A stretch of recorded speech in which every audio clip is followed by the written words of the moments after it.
What's up, everybody? Welcome to another fresh take. Just watched Goblin Crown on Crunchyroll. That's the new Goblin Slayer movie. Thought I'd do a quick little review, give my thoughts on it. It's about an hour and 30 minutes.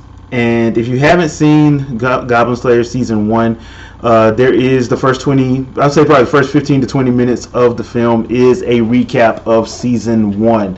I don't know how you're going to feel about that.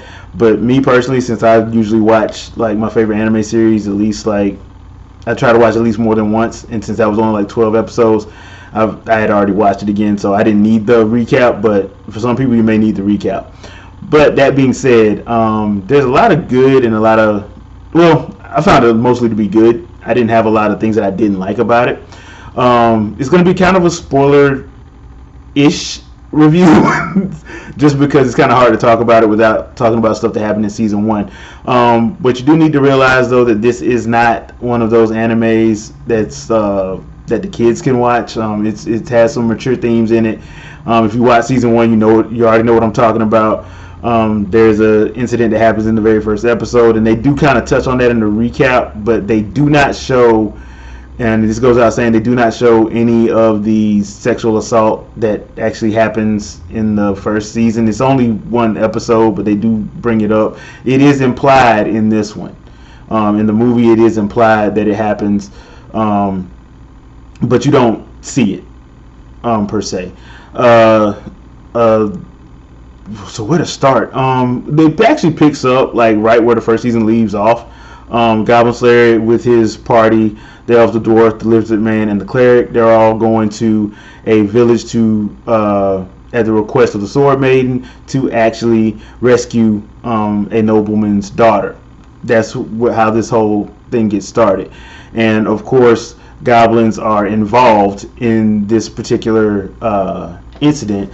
So we have a new villain in the Goblin Paladin. It's a new mutation of the Goblin race, where it's actually interesting, and I like how they played it, because the Goblin Paladin actually learns while he fights and while he experiences things. So he actually learns. So it actually makes for a very interesting dynamic when they actually get to the fighting. But the animation on this is beautiful. I love the animation of Goblin Slayer. I thought it was actually one of the, especially the fights, I thought they did a good job on animating the fights, because if you've watched Goblin Slayer, then you already know that this is the anime version of Frank Castle. If anime had a Punisher, it's Goblin Slayer. That's pretty much how they play him. And I like the fact that the Goblin Crown movie still deals with the PTSD of living through either an assault or a very harrowing experience, and how people react to it, because there's a lot of that in this movie as well, and how people can overcome it. So I did like that fact.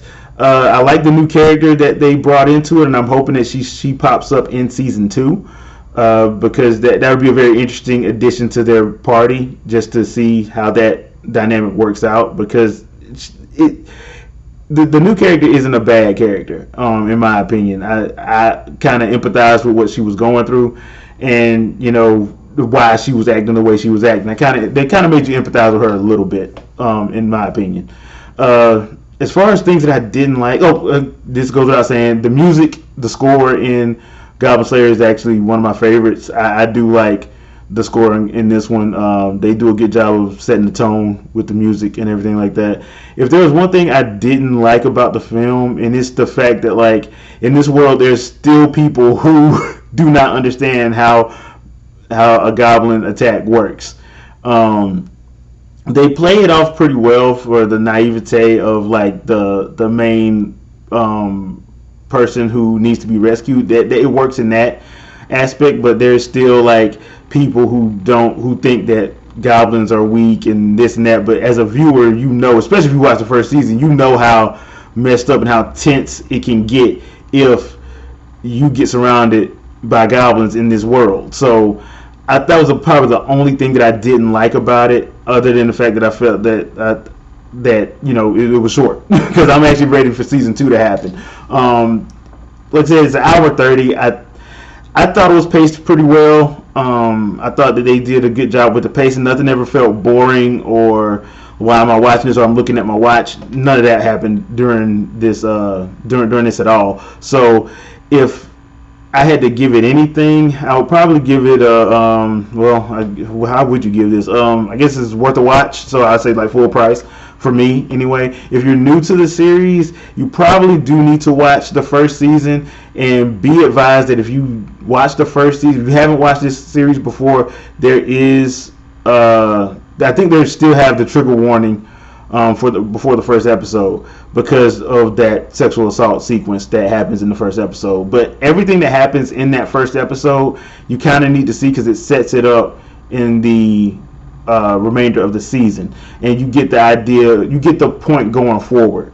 That's the one thing about that episode. I understand why people were a little upset about it when it debuted, but if you kept watching the series, you understood why that episode was so important, because as a viewer, you understand basically how the Goblin Slayer feels about goblins, because you saw that first episode, so you understand the seriousness of the situation. It works in that manner. So, and that's another thing that they do well as well, is they make you feel tense when characters get surrounded or get ambushed or anything like that. You feel like anybody can get it at any point in time, because they might not just get killed, they might have something completely worse happen to them. So it's one of those things. Now, parents, this ain't for kids. Once again, I know I said at the beginning, but I can't stress that enough. This ain't for the little ones. Like I said, they deal with PTSD, they deal with assault, they deal with a lot of adult themes. I just don't think like kids should be watching it, honestly. But I think it's worth a watch. It's right now. It's out on Crunchyroll. If you're a premium user of Crunchyroll, you can watch it right now. I think free users is supposed to be next week sometime. But check it out. Let me know what you guys think. Leave a comment, and let me know if you guys actually like Goblin Slayer, or if you like anime in general. And leave a comment. Let me know if you would like for me to do more of these. And I'll see you guys on the next video. Peace. Oh, also don't forget to check out the Winging It Podcast on Sundays, 7 p.m. Eastern Standard Time. Also, I will be launching the Geek Alley Gaming channel. Should be on August 1st with the live stream on August the 2nd. So be sure to check that out. I'll leave a link in the description below. Thanks for watching, and I'll see you guys on the next video. Peace.